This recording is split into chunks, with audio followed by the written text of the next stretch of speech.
Hello everyone, good morning. आप सभी का स्वागत है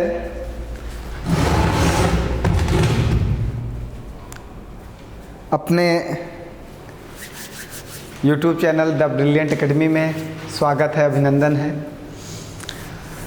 हम लोग कुछ 10 के डोज की क्लासेस चला रहे हैं, जहाँ पे आपका हमें बेहतरीन सपोर्ट मिल रहा है। इसके लिए हम आपके बहुत आभारी हैं कि जिस तरह आप हमें सपोर्ट कर रहे हो। मुझे उम्मीद है कि 10 का डोज आपको बहुत पसंद आ रहा है।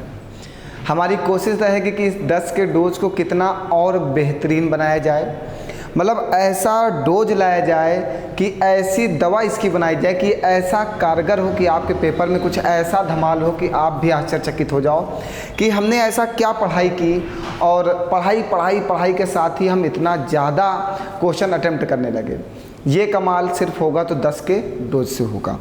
10 के डोज का इम्पोर्टेंस आप अभी समझने में थोड़ा सा परेशान होंगे कि ये क्यों ज़रूरी है। ये बहुत ज़रूरी है। ये उस टाइम समझ में आता है हमें जब हम लोग पेपर में बैठते हैं।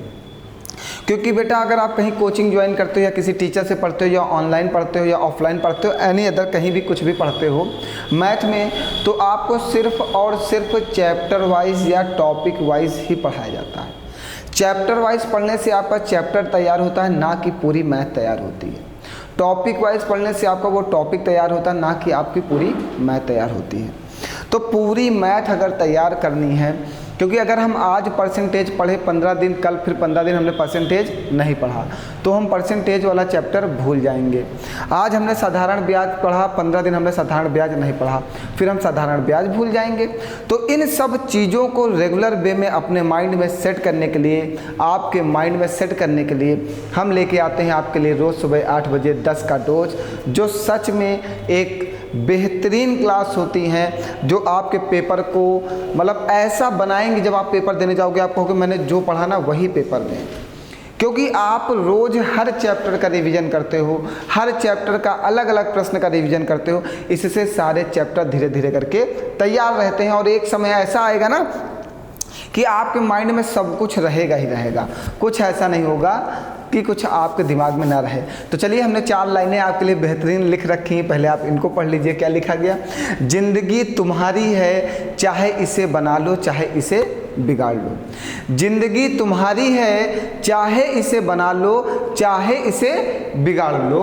अगर कुछ करने की चाहत है, अगर कुछ करने की चाहत है तो अभी भी समय है, अभी भी वक्त है। अपनी जान लगा दो मगर जाने मत दो।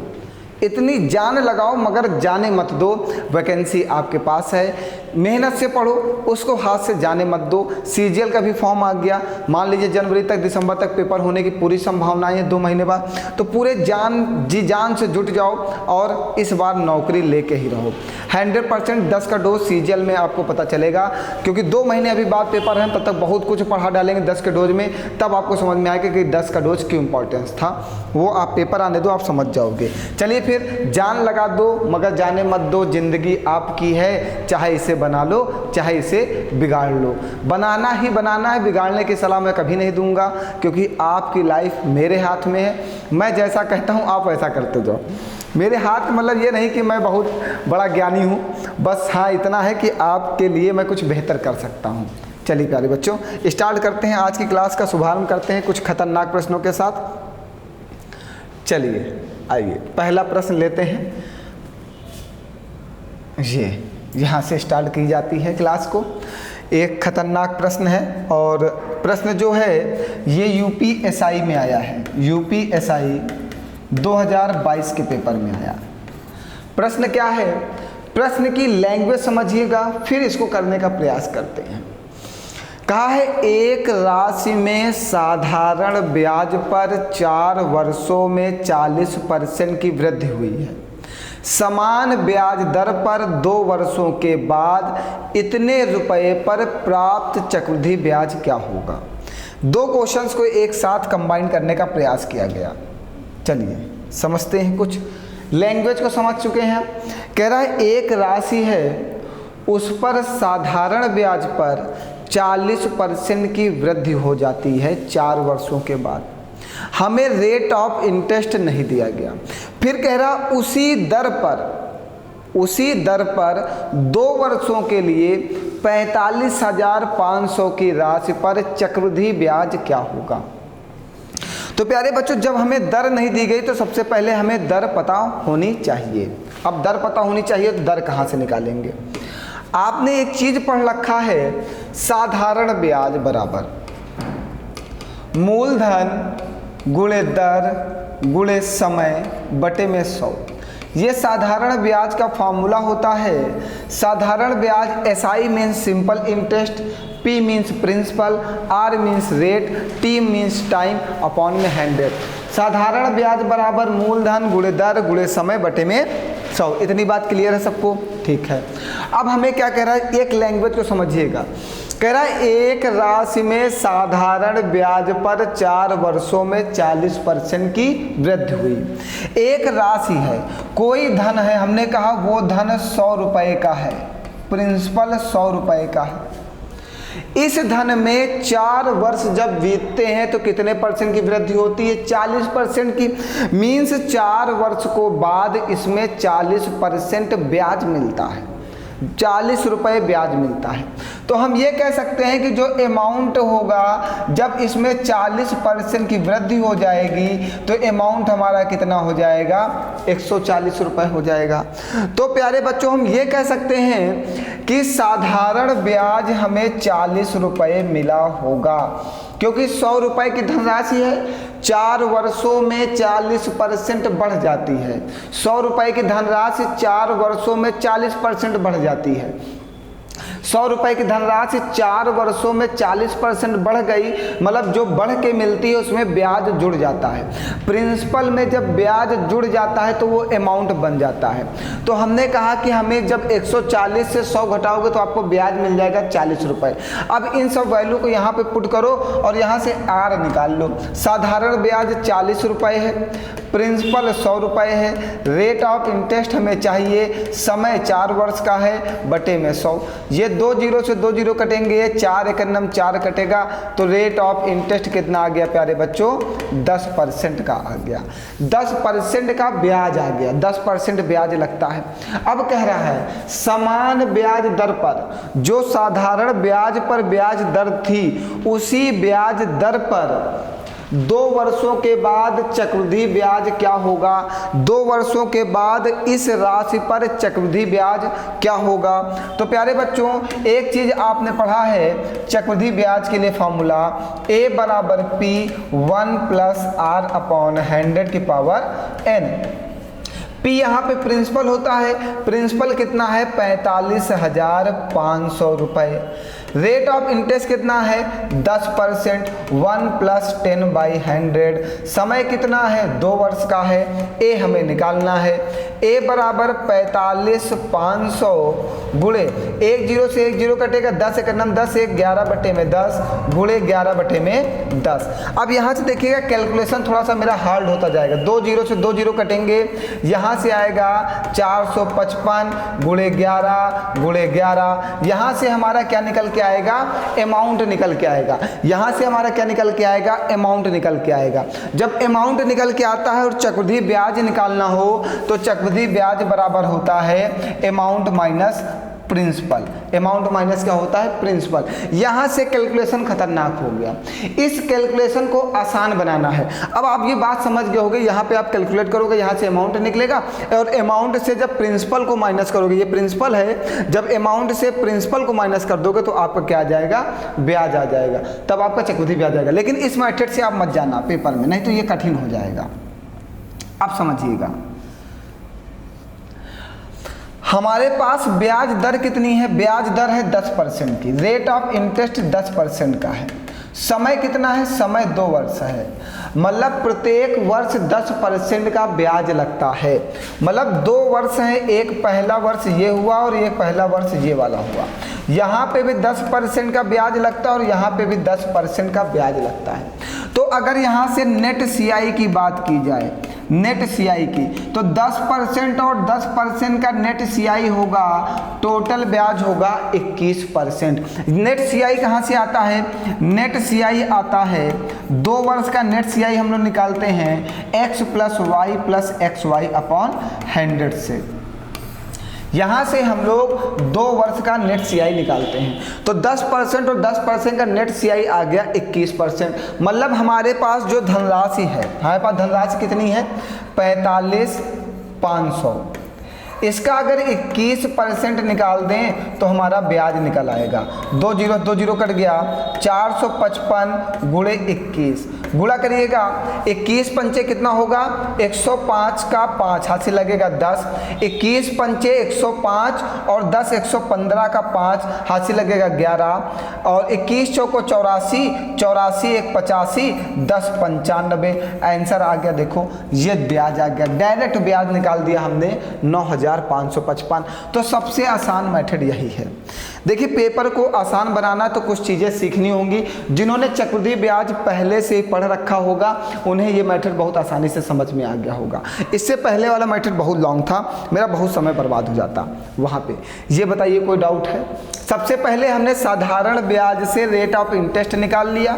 रेट ऑफ इंटरेस्ट निकालने के बाद चक्रवृद्धि ब्याज निकालना था। धनराशि हमें दे रखा था, इस धनराशि पर 2 वर्ष का चक्रवृद्धि ब्याज निकालना था, तो 2 वर्ष का चक्रवृद्धि ब्याज हमने निकाल दिया 9,555 रुपये। बताओ भैया कोई डाउट है? यूपीएसआई ने बेहतरीन प्रश्नों का एक कहेंगे संकलन पूछा है, बहुत ही गजब प्रश्नों को पूछा है।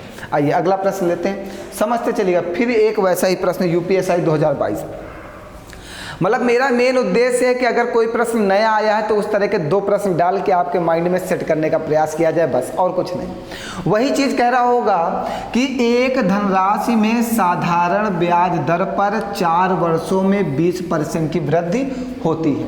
4 वर्षों में हमने कहा एक धनराशि हमारे पास 100 रुपये है, अगर इस पे 20% की वृद्धि होती है तो धन कितना हो गया? 120। 100 रुपये थे, 120 रुपये मिले, तो ब्याज कितने रुपए मिला? 20 रुपये। समय कितना है? 4 वर्ष का। तो आपने पढ़ा साधारण ब्याज बराबर मूलधन गुणे दर गुणे समय बटे में 100। यहाँ से रेट ऑफ इंटरेस्ट निकाल लेना। साधारण ब्याज 20 रुपये है, प्रिंसिपल 100 है, रेट हमें निकालना है, समय 4 वर्ष का, बटे में 100। 100 से 100 कट जाएगा, 4 पंचे 20, तो रेट ऑफ इंटरेस्ट कितना आ गया? 5% का आ गया। अब हमसे कहा कि समान ब्याज दर पर, देखो समान ब्याज दर पर मतलब ब्याज दर जो है, जो साधारण ब्याज की ब्याज दर थी वही ब्याज दर कहाँ पे है? चक्रवृद्धि ब्याज पर है। समान ब्याज दर पर 2 वर्षों के बाद ये धनराशि यहाँ पे कितनी है? 50,500।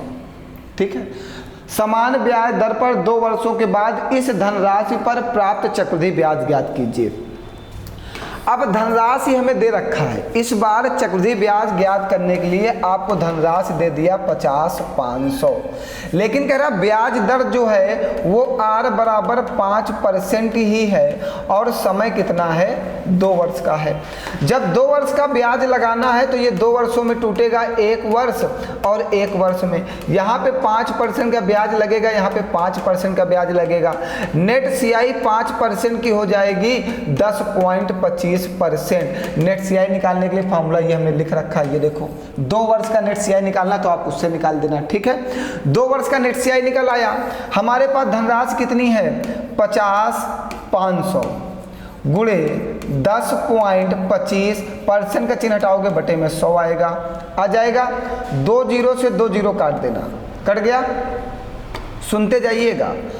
अब कैलकुलेशन इतना खतरनाक है कि मैं क्या बताऊं। मतलब 505 गुणे 10.25, यहाँ से 10 हटाओ, नीचे 2 0 बढ़ा लो, ये काटो 5 दूनी 10 और ये 0 पचहम 25, ये कटेगा 5 दूनी 10, ये 5 चौको 20 और ये 5 चौको 20, 5 एकनम 5।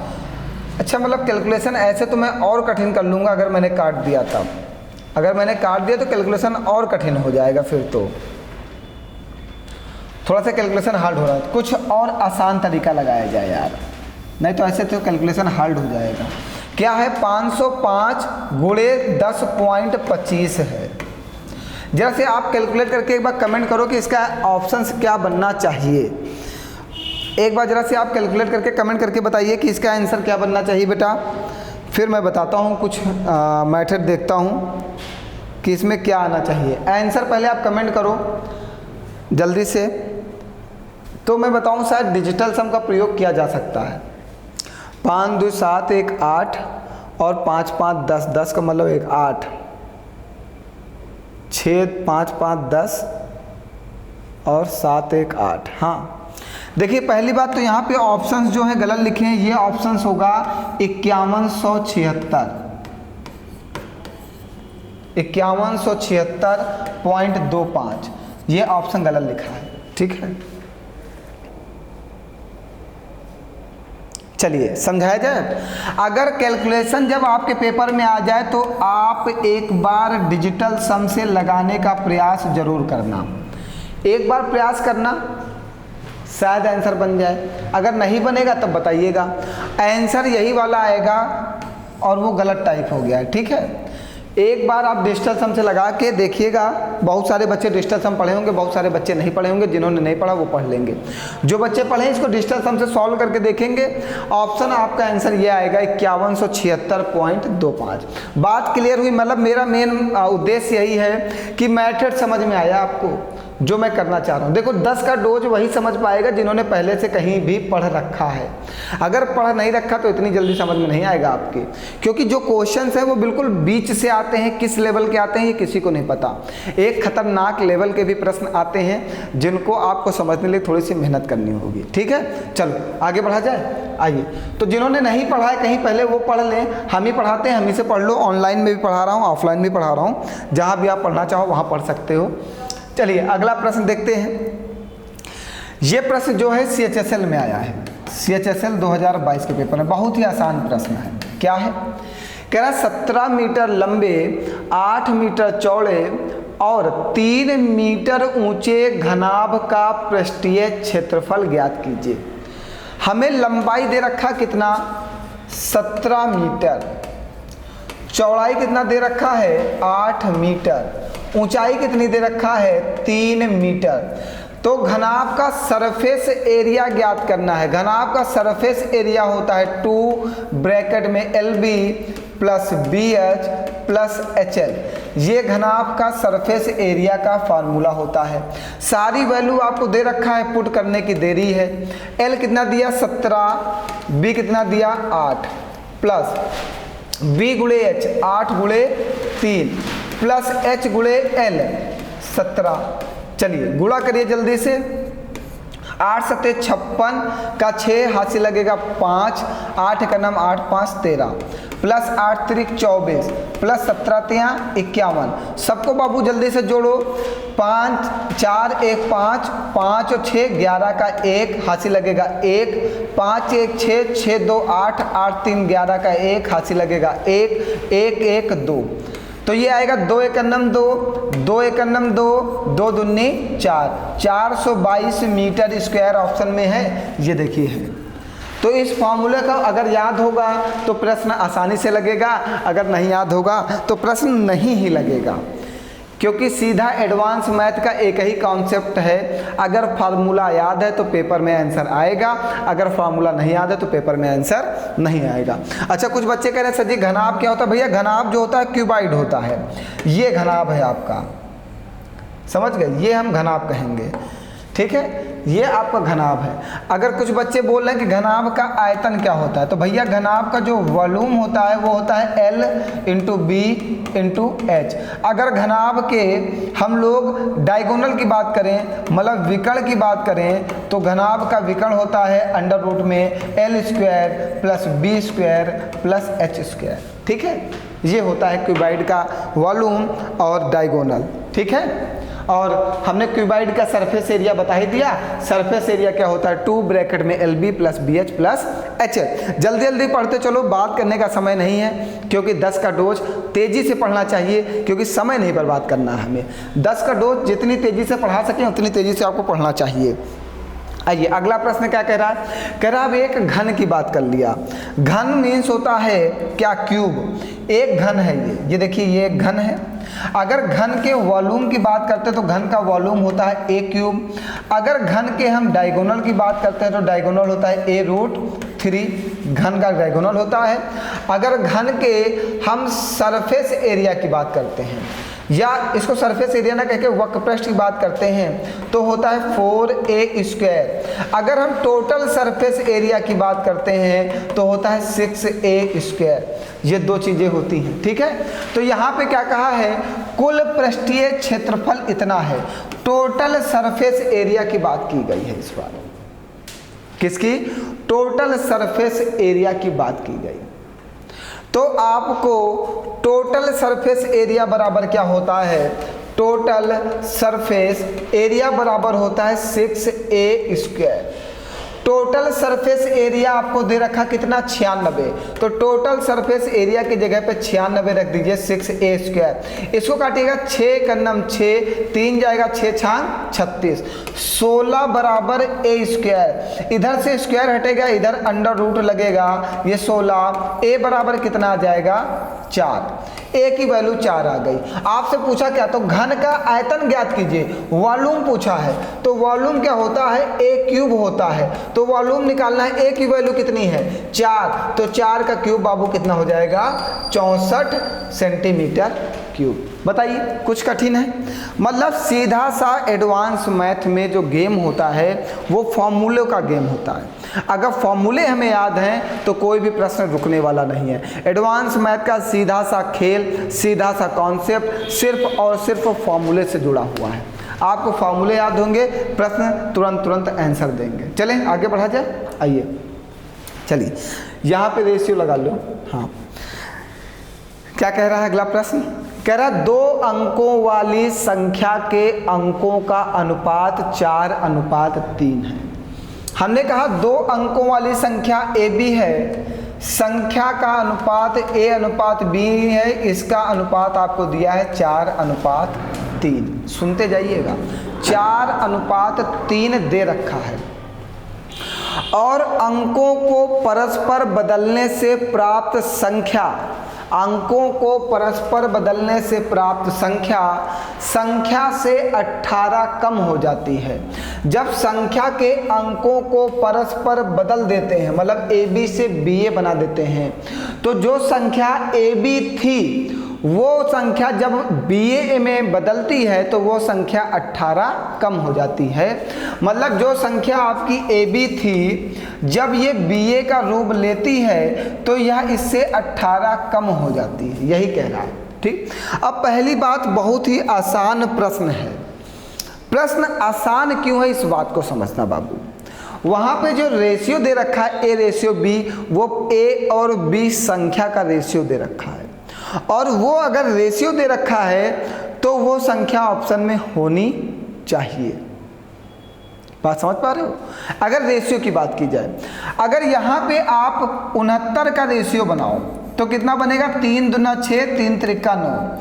70 का कुछ रेशियो बनेगा 7:0। 71 का रेशियो बनेगा 7:1। 68 का रेशियो बनेगा 3:4। तो आपको रेशियो कितना दे रखा है, 4:3। पूछा क्या है, नई संख्या ज्ञात कीजिए। बात को समझते जाइएगा, ऑप्शन से ऐसे प्रश्नों को करना है। अगर इस संख्या की बात की जाए और इस संख्या को पलट दिया जाए तो ये क्या बनेगी, 86। और जब ये 86 बनेगी तो रेशियो क्या हो जाएगा, 4:3। उसने कहा कि एक 2 अंकों की संख्या है, हमने कहा वो संख्या कितनी है, 86। कहा 2 अंकों की संख्या का रेशियो 4:3 है, संख्या का रेशियो भी 4:3 आ रहा है। अब दूसरी बात क्या कहा, उसके अंकों को परस्पर बदलने से प्राप्त संख्या 18 कम हो जाती है। जब 86 के अंकों को बदल देते हैं तो संख्या देखो 18 कम भी हो जाती है। 86 से 68 घटाओ 18 आ रहा है। तो नई संख्या ज्ञात कीजिए, जो संख्या प्राप्त हुई वो संख्या क्या है, 68 है। ऐसे प्रश्नों को ऑप्शन से ही करना प्यारे बच्चों, नहीं तो समय बर्बाद होगा। कितना आसान प्रश्न है, सिर्फ थोड़ा सा माइंड का यूज करना है। बात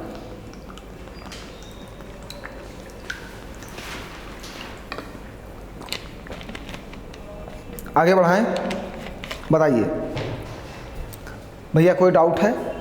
ऐसे प्रश्नों को ऑप्शन से करो, तुरंत आंसर आएगा, सेकंड्स का समय भी नहीं लगेगा, सेकंड्स। मुझे तो देखते ही आंसर मार देता मैं 68 पे, क्योंकि 68 ही 4:3 बनता, उसके अलावा कोई भी ऐसी संख्या नहीं है जो 4:3 बन सके। ठीक है, आओ।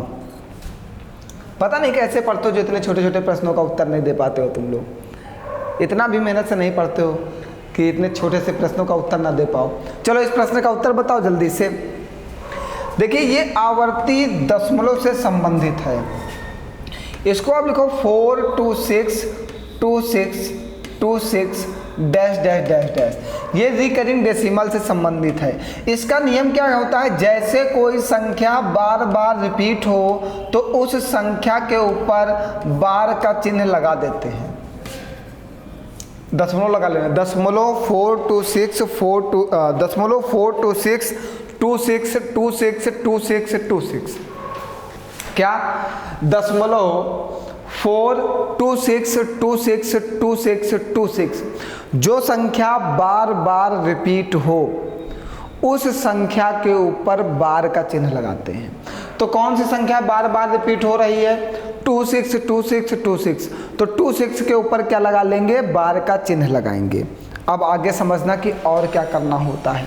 अब इसको कैसे सॉल्व करना होता है, इस संख्या को फ्रैक्शन में कैसे बदलेंगे, हम नियम बताएंगे बस।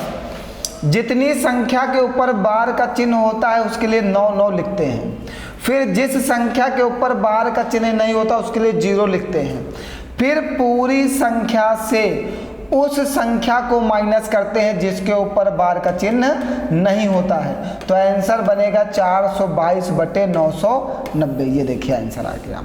सबसे पहले जो संख्या बार बार रिपीट होगी उस संख्या के ऊपर बार का चिन्ह लगाइएगा। फिर नियम होता है कि जितनी संख्या के ऊपर बार का चिन्ह लगा हो नीचे उतनी बार 9 लगाते हैं। फिर जिस संख्या के ऊपर बार नहीं होता नीचे उतनी बार 0 लगाते हैं। फिर पूरी संख्या से उस संख्या को माइनस करते हैं जिसके ऊपर बार का चिन्ह नहीं होता। ये पूरा प्रोसेस करने के बाद आपका आंसर प्राप्त हो जाएगा। तो आंसर क्या आएगा, 422/990। आइए फिर से एक अच्छा प्रश्न यूपीएसआई के ही पेपर का है। देखो यूपीएसआई ने ही आग लगा रखा है, मैं क्या करूं। यूपीएसआई ने मतलब आग ही लगा रखा है पेपर में, खतरनाक प्रश्न है। प्रश्नों को इतना कैलकुलेटिव बनाया है यूपीएसआई ने कि वाकई में काबिले तारीफ है। इतना कैलकुलेशन तो एसएससी भी नहीं बनाता जितना यूपीएसआई ने बना डाला अपने पेपरों में। चलो कोई नहीं, जितना अच्छा कैलकुलेशन होगा उतना ही ज़्यादा मज़ा आएगा। चलो पहला प्रश्न, क्वेश्चन को समझिएगा। कह रहा मिस्टर जॉनसन ने क्रमशः 15% और 12.5% की साधारण ब्याज दर पर 2 अलग अलग योजनाओं ए और बी में 19,500 रुपये का निवेश किया। यदि 2 वर्षों में अर्जित साधारण ब्याज की कुल राशि इतनी है, योजना ए में निवेश की गई राशि क्या है। पहली बात समझना, उसने क्या किया है, 19,500 रुपये, 2 योजना एक ए और बी दोनों में मिलाकर 19,500 रुपये जमा किए 2 योजनाओं में। कोई 2 योजना स्टार्ट हुई और आपने दोनों योजनाओं में कुल मिलाकर 19,500 रुपये जमा कर दिए दोनों योजनाओं में, एक ए है एक बी है। अब आपसे पूछा जाए आपने दोनों में जो जमा किया है तो ए योजना में कितना रुपया जमा किया, आपसे ये पूछा गया। अब सुनिएगा, मैंने कहा कि मैंने ए योजना में x रुपए जमा किया, तो बी योजना में क्या होगा, 19,500 माइनस x कर देंगे तो ये पता चल जाएगा कि बी वाली योजना में कितना जमा किया। अगर पहली वाली योजना में हमने x जमा किया तो दूसरी वाली योजना में जब 19,500 से x माइनस कर दोगे तो ये पता चल जाएगा कि दूसरी योजना में कितने रुपए जमा किए। अब आपने पढ़ा है साधारण ब्याज बराबर मूलधन गुणे दर गुणे समय बटे में 100। अब समझिएगा, हमने कहा पहली वाली योजना में हमने x रुपए जमा किया, मतलब ये हमारा प्रिंसिपल होगा। पहली योजना को कितने % की दर से? 15% की दर से निवेश करते हैं। कितने वर्षों के लिए? 2 वर्षों के लिए, बटे में 100। और दूसरी योजना में 19,500 माइनस x को कितने % की दर से? 12.5% की दर से निवेश करते हैं। कितने वर्षों के लिए? 2 वर्षों के लिए, बटे में 100। अब साधारण ब्याज बराबर मूलधन गुणे दर गुणे समय बटे 100 होता है। साधारण ब्याज बराबर, यहाँ भी हमने वही लगाया। कह रहा इन दोनों योजनाओं से कुल ब्याज जो प्राप्त हुआ वो कितना प्राप्त हुआ? 6125 रुपए टोटल ब्याज प्राप्त हुआ। मतलब ये कह सकते हो SI बराबर साधारण ब्याज 1 प्लस साधारण ब्याज 2। तो हमने यही किया, SI बराबर साधारण ब्याज 1 और साधारण ब्याज 2। ठीक, 2 योजनाओं में हमने निवेश किया है। चलो आओ कैलकुलेट करते हैं और आंसर निकालते हैं इसका। जल्दी से करिएगा, यहाँ पे करिएगा, थोड़ा सा काटा पीटा जाए कि रहने दिया जाए, काट ही दिया जाए। यहाँ से दशमलव हटाओगे 1 0 आ जाएगा, 1 0 आ जाएगा। थोड़ा सा कैलकुलेशन करना जरूरी है, नहीं तो फिर 25 पंचे 125, 25 चौको 100, ये 5 दूनी 10 और ये 2 एकन्नम 2 कट जाएगा, नीचे 4 बचेगा। यहाँ पे काटो 5 तेई 15, 5 दूनी 10, 2 एकन्नम 2, 2 दहम 20। ठीक है, कैलकुलेशन थोड़ा सा करना जरूरी था बेटा, इसलिए हमने काट दिया, थोड़ा सा जरूरी था। यहाँ पे आएगा 3x बाई 10, ऊपर क्या आएगा प्लस का 19,500 माइनस x बटे में 4 बराबर में 6125। फिर हमें एलसीएम लेना ही पड़ेगा, मजबूरी है, एलसीएम लिए बिना काम ही नहीं चलेगा। एलसीएम कितना ले लिया जाए? 20। तो 10 दूनी 20, 2 तिहाई 6x प्लस 4 पंचे 20। अब 5 का गुणा है इन दोनों में होगा, तो 5 0 0, 5 0 0, 5 25 का 5 हासिल लगेगा 2। फिर से थोड़ा सा पीछे, 5 0 0, 5 0 0, 5 25 का 5 हासिल लगेगा 2, 5 9 45, 2 47 का 7 हासिल लगेगा 4, 5 का 5 4 9 और माइनस का 5x इक्वल टू 6125। वाह, गजब का कैलकुलेशन बना दिया इसने। तो 20 का गुणा इधर करोगे, 20 थोड़ा सा छोटा कर दें, हाँ थोड़ा सा जगह चाहिए हमें। 20 का गुणा इधर करोगे तो 1 0 है, 1 0 लगा दो, 2 पंची 10 का 0 हासिल लगेगा 1, 2 दूनी 4 1 5, 2 1 9 2, 2 6 12 और बराबर में 6x से 5x घटा दोगे तो x आ जाएगा। ये प्लस का उधर माइनस में भेज दोगे 97,500। ठीक, अब घटाओ, 1 0 से 1 0 जाएगा 0, 1 0 से 0 जाएगा 0, 5 से 5 जाएगा 0, 1 हासिल दोगे 12, 12 से 7 जाएगा 5, यहाँ पे 11 बचेगा 9 जाएगा 3, 11 बचेगा 2 11 बचेगा 9 जाएगा 2, तो आंसर आएगा 25,000। x की वैल्यू आ गई, x की वैल्यू। तो क्या करा, तो योजना ए में निवेश की गई राशि, योजना ए को आपने क्या माना x, तो x की राशि कितनी आ गई? 25,000 आ गई। भैया यूपीएसआई ने थोड़ा सा कैलकुलेटिव पेपर बनाया ही था, तो मैं क्या करूं, अब इस कैलकुलेशन को आसान नहीं किया जा सकता है। देखिए, अब पेपर को कठिन करने का कोई भी रास्ता नहीं बचा है पेपर वालों के पास, क्योंकि अब क्या होता है ना, इतना ज़्यादा बच्चों को पढ़ाया जाता है कि हर टाइप का प्रश्न बच्चों को याद करा दिया जाता है, तो पेपर में जाता तुरंत लगा लेता है। इसलिए पेपर ने क्या कहा कि ठीक है बेटा, कुछ नहीं, अब तुम्हें हम कैलकुलेशन ही कठिन करेंगे, अब तुम कैलकुलेट करने में परेशान हो जाओगे। तो अब कैलकुलेशन को स्पीड बढ़ाने के लिए हम लोग बच्चों के लिए क्या करते हैं, कैलकुलेशन की स्पीड बढ़ाने के लिए उनसे कैलकुलेशन कराते हैं कि ज़्यादा से ज़्यादा कैलकुलेशन अपने माइंड से करो। मतलब इसी से देखो, कैलकुलेशन किसी का फास्ट नहीं होता, जो जितनी तेज़ी से गुणा भाग कर पाता है उतनी तेज़ी से उसका आंसर आता है। हम लोग जैसे स्पीड से करते हैं, थोड़ा सा लॉजिक लगाते हैं और आंसर निकाल लेते हैं, वैसे बच्चे भी सीख रहे हैं, धीरे धीरे आप लोग भी सीख जाओगे, परेशान मत हो। तो समझ में आ गया सबको, आगे बढ़ाया जाए। चलिए भैया देखो, अगर आपने कहीं नहीं पढ़ा है, कभी नहीं पढ़ा कर मैथ, तो इन क्लासों से नहीं समझ में आएगा। मैं सीधे बोलता हूँ, झूठ नहीं बोलता। ये उन्हीं को समझ में आएगा जो कहीं पढ़ रहे हैं या चैप्टर्स को पढ़ रखे हैं। ये 10 का डोज तभी कमाल करेगा जब आप पहले कुछ पढ़े होंगे। ऐसे ये सब समझ में नहीं आने वाला बीच में, ये सब एक एक क्वेश्चन बीच बीच से आ रहा है। आइए, अब कहा इकाई अंक बताओ। अरे ये तो बहुत आसान है। ये कह रहा है 676 गुणे 376 गुणे 437 गुणे 913 गुणे 423 गुणे 337 गुणे 421 के गुणनफल का इकाई अंक बताओ। इसका हमें यूनिट डिजिट बताना है। बहुत आसान है भैया। जब भी आपसे इकाई अंक पेपर में पूछे ना, यूनिट डिजिट पूछे ना, तो सिर्फ यूनिट डिजिट का ही मल्टीप्लाई करिएगा, पूरे का मल्टीप्लाई मत करिए। देखिए जैसे 6 छांग 36, 36 का यूनिट डिजिट क्या होगा 6, फिर 6 सते 42, 42 का यूनिट डिजिट क्या होगा 2, 2 तिहाई 6, 6 त्रिक 18, 18 का यूनिट डिजिट क्या होगा 8, 8 सते 56, 56 का 6, 6 का नाम 6।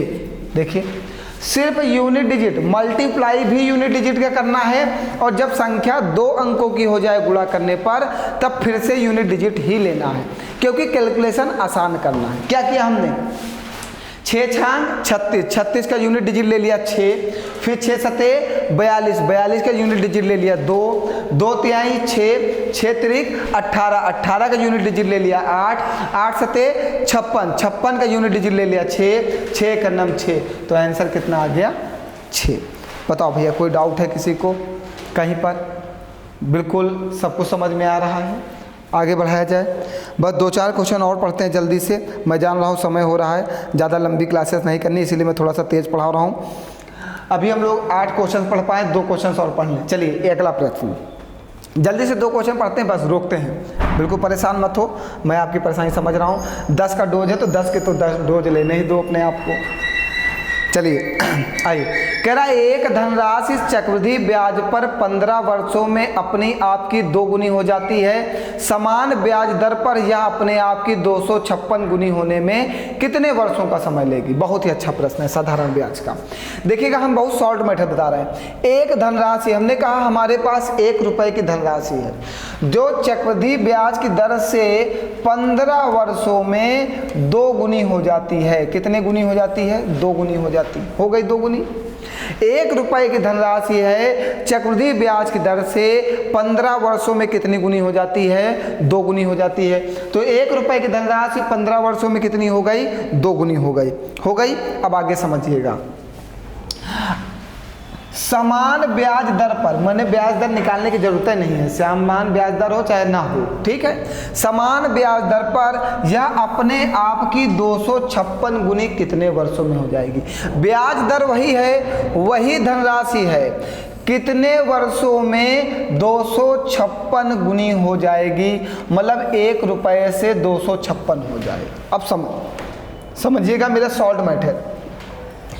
इस वाली संख्या का जो फैक्टर करोगे ना, वो ऊपर वाली संख्या में ही करिएगा, 2 के नंबर में ही इसका फैक्टर करिएगा। कैसे? देखिए 2 दूना 4, दूना 8, दूना 16, दूना 32, दूना 64, दूना 128, दूना 256। मेरे कहने का मतलब था कि हमेशा ऐसे नंबर का जब भी फैक्टर करना, ऐसे क्वेश्चंस में जब भी संख्या का फैक्टर किया जाएगा, तो जो संख्या यहाँ पे लिखी होगी उसी संख्या में फैक्टर करना, क्योंकि आंसर आसानी से निकालना है। तो 2 दूना 4, 4 दूनी 8, 8 दूनी 16, 16 दूना 32, 32 दूना 64, 64 दूना 128, 128 दूना 256। अब समझिएगा, अब समझिएगा, 1 रुपए से 2 गुना होने में कितने वर्ष लगे? 15 वर्ष। 2 गुना होने में कितना? 15 वर्ष। प्लस 2 गुना होने में कितने? 15 वर्ष। प्लस 2 गुना होने में कितने? 15 वर्ष। ऐसे ही 15 वर्ष लगेंगे। तो 1 2 3 4 5 6 7 8, तो 15 गुणे 8 कर दो। 8 5 40 का 0 80 लगेगा 4, 8 1 9 8, 4 12, कितने वर्ष लगेंगे? 120 वर्ष। ऑप्शन में है, ये देखिएगा। बताइए कोई डाउट? आपको इस संख्या में ही फैक्टर करना है, इस संख्या का। यहाँ से आपको बताया गया कि 1 रुपया 2 रुपये होने में कितने समय लेता है? 15 वर्ष। 1 रुपये से 2 रुपये होने में कितना समय लेता है? 15 वर्ष। तो यहाँ पे सब जगह 2 गुना हो रहा है, तो कितने कितने वर्ष लगेंगे? 15 वर्ष। ये जितनी बार आया 15 से उतना गुणा कर दो और आपका आंसर आ जाएगा 120 वर्ष। चक्रवृद्धि ब्याज हमने ऑनलाइन में पढ़ा रखा है, साधारण ब्याज हमने ऑनलाइन में पढ़ा रखा है। अगर यहाँ पे थोड़ा सा कम समझ में आएगा तो वहाँ से क्लास जरूर ज्वाइन करना प्यारे बच्चों। 100% मैं गारंटी लेता हूँ कि दोबारा कभी पढ़ने की ज़रूरत नहीं पड़ेगी। एक बार पढ़ना है, बाद में 10 का डोज लेते रहो और खुश रहो। चलो अगला प्रश्न लेते हैं, आइए जल्दी से। वाह, ये प्रश्न बहुत अच्छा है यूपीएसआई का। आप एक बार पढ़ो, देखो कितना बेहतरीन है यार। मतलब सच में क्या बताऊँ यार कि बहुत अच्छा है, मज़ा आ जाएगा। आप पढ़ो तो एक बार, खतरनाक है, मतलब दिल खुश हो जाएगा आपका। पढ़ के देखो एक बार। इसी के साथ अंत भी होगा आज की क्लास का। अंतिम प्रश्न है हमारा,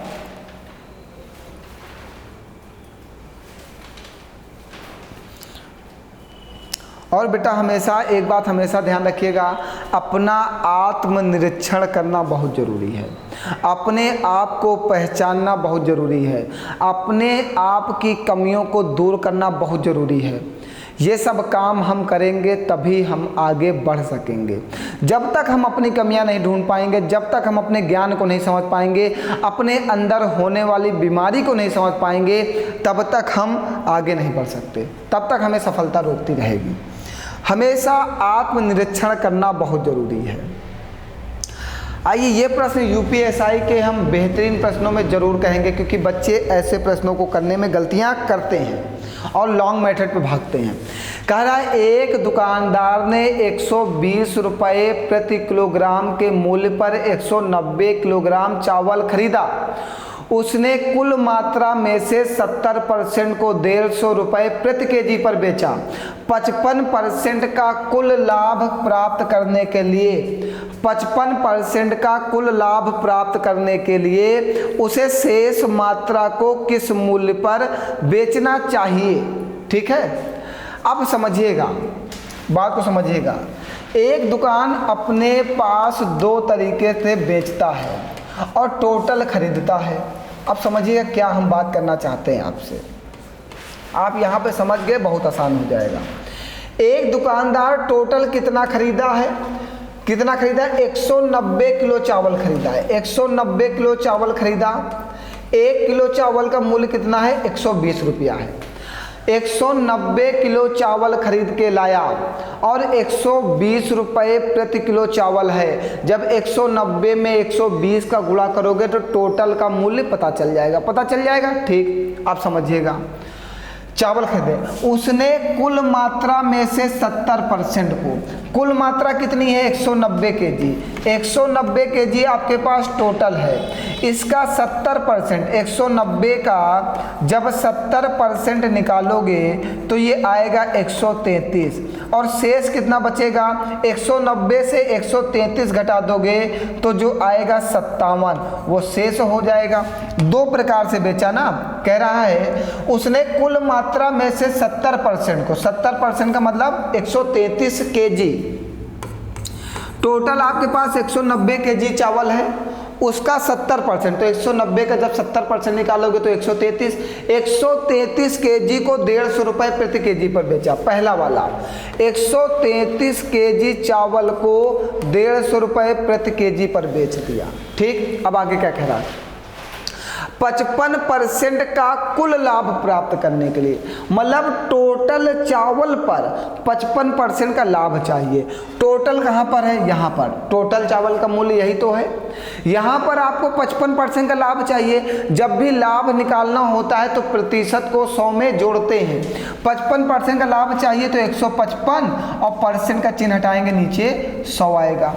55% का कुल लाभ प्राप्त करने के लिए उसे शेष मात्रा को, शेष मात्रा कितनी बची? 57 केजी। शेष मात्रा को किस मूल्य पर बेचना चाहिए? शेष मात्रा कितनी है? 57 केजी को किस मूल्य पर बेचना चाहिए? हमने कहा x रुपए पर बेचना चाहिए, मतलब हमें x की वैल्यू निकालना है। अब इसे हम कैलकुलेट करते हैं। देखो 2 जीरो से 2 जीरो काट दो, ठीक है। अब काटो इसको, 3 चौको 12, तो यहाँ पे काटोगे 3 एक नम 3, 3 नवा 27, यहाँ पे काटोगे 3 25 15, काट दिए। सुनते जाइएगा बस, बहुत आसानी से। फिर हम इसको काट दें 19 एक नम 19, और ये कटेगा 19 सते 133, ठीक। और फिर ये भी कट जाएगा 19 एक नम 19, ये भी कट जाएगा, ठीक है। अब कैलकुलेशन करते हैं। 7 पचे 35, 350 प्लस का x इक्वल टू में 4 का गुणा इसमें करोगे तो 4 पंचे 20 का जीरो हाथ से लगेगा 2, 4 पंचे 20 2 22, और 4 एक नम 4 2 6, 620। ये 350 उधर जाएगा, माइनस हो जाएगा, तो 620 माइनस 350, जीरो से जीरो जाएगा जीरो, एक हासिल दोगे 12 से 5 जाएगा 7, 4 से यहाँ पे 5 से 3 जाएगा 2, तो x का मूल्य कितना आ गया? 270 रुपये आ गया। ऑप्शन में है, ये देखिए ए वाला ऑप्शन जो है 270 यही होगा। यही तो कहा था, शेष मात्रा को किस मूल्य पर बेचना चाहिए कि 55% का लाभ हो। टोटल पर 55% का लाभ चाहिए था, हमने टोटल पर 55% का लाभ निकाल दिया। शेष मात्रा को हमने कहा x रुपए पर बेचो, मीन्स x का मूल्य चाहिए था, तो x कितना आ गया? 270 रुपये आ गया। आगे और है, आगे अब कल पढ़ते हैं हम लोग। आज तो 10 हो गए, 10 का डोज था और 10 का कमाल यहीं तक। आगे कल मुलाकात करते हैं कुछ बेहतरीन प्रश्नों के साथ। प्रश्नों का तो बहुत अंबार है, लगातार ये क्लासेस रुकें भी ना तभी ज़्यादा अच्छा है, क्योंकि हमें रोज कुछ ना कुछ नया सीखने को मिले, यही सबसे बेहतर है। 10 का डोज सच में कमाल करेगा। आप पेपर दे के आएंगे तब आप हमें बताइएगा कि 10 के डोज से आपको फ़ायदा हुआ या नहीं हुआ, ठीक है। चलिए मिलते हैं फिर कल की नेक्स्ट क्लास में। आज के लिए इतना ही, बहुत बहुत धन्यवाद आप सभी लोगों का। हंसते रहो, मुस्कुराते रहो और मेहनत के साथ पढ़ते रहो।